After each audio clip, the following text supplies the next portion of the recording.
We brought our bus, we brought our truck, we brought our team, we bought plane tickets, we brought the gas, went through all the tariffs and all the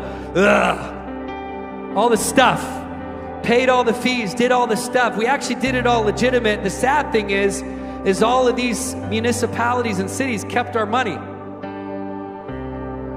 Tens of thousands of dollars they kept. Didn't even refund it. And so it's just been a struggle to pay for everything, and we changed our plans. And I thank God for this amazing church tonight that let us come.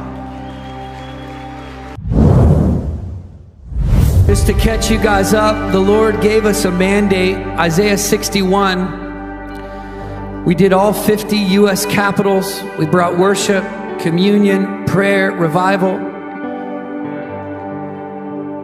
all across America and many places around the world. I just thought it was significant. Even this year, I've brought worship to the Middle East. I've been with the Iraqi Kurdish president. We've worshiped in palaces. We've worshiped in Turkey with the refugees. We've worshiped in Israel. We've worshiped all over the world in Africa. I've been with Heidi in Mozambique worshiping. And the place where I got the biggest resistance and persecution was Canada. It's wild. Okay, so there's one particular group I'm gonna blame for Canada's war on Christianity, but I'll get to them in a second. So the difference between Sean Feucht, what Sean Feucht and C.C. Winans have in common is they both worship the same God. They both have worship concerts. Their goal is to glorify God and to bring souls to Christ, right? C.C. Winans was recently in Canada in July, 3-day event. No issues. Canada loves C.C. Winans. You know, she packs out worship events, and you know she's great, absolutely great. The difference between C.C. Winans and Sean Feucht is that people know about Sean Feucht's support for Donald Trump. However, his support for Donald Trump does not mean that he worships Donald Trump.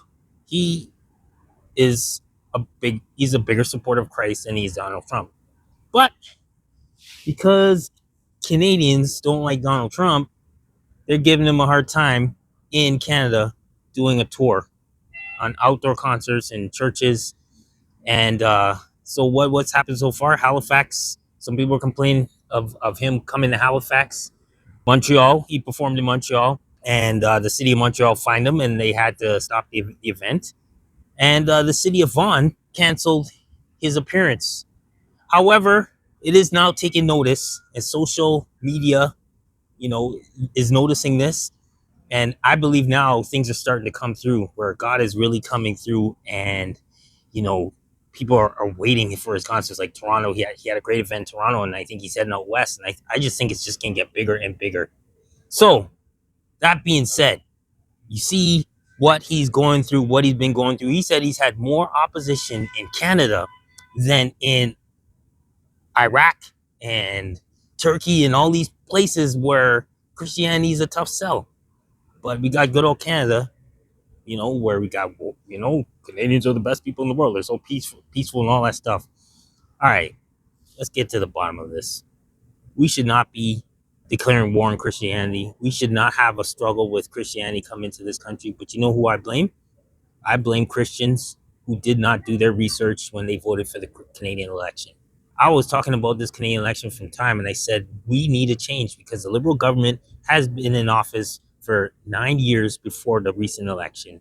They got voted in. Mark Carney is here, and he don't care. He don't care about Christians at all. But because you guys were so focused on the man down south, Mr. Donald Trump, you were focused more on the present than the future. You voted Liberal. And I'm talking to you specifically Christians because you know that persecution is coming. But somehow, some way, you kind of brought it sooner with this, bringing in this Liberal government.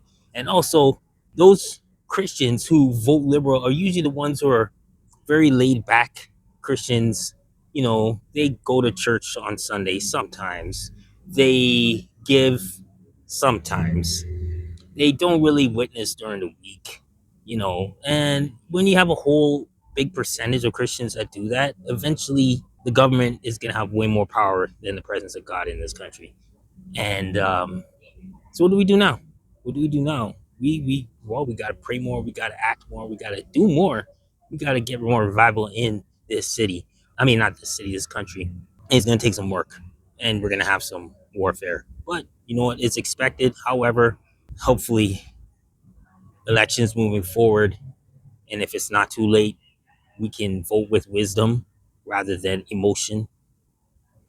Anyways, because Mark Carney's got more plans against Christianity. I'm telling you right now, he wants to stop charitable churches being charitable, where they can get charitable donations. And this isn't just churches. This will be Sikh temples. This will be Hindu temples, Muslim temples. But it's not happening yet. But trust me.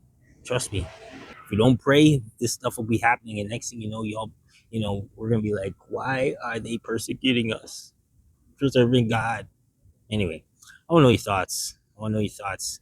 Am I right to blame Christians who voted liberal for the mess that's going on in Canada right now with Christianity and their, just the struggle against it, the fighting back? I don't know. Let me know your thoughts. Like, share, and subscribe to Born with Purpose. If you got a video you want me to check out, just send it to the description below. All right. God bless. I'm out. Peace.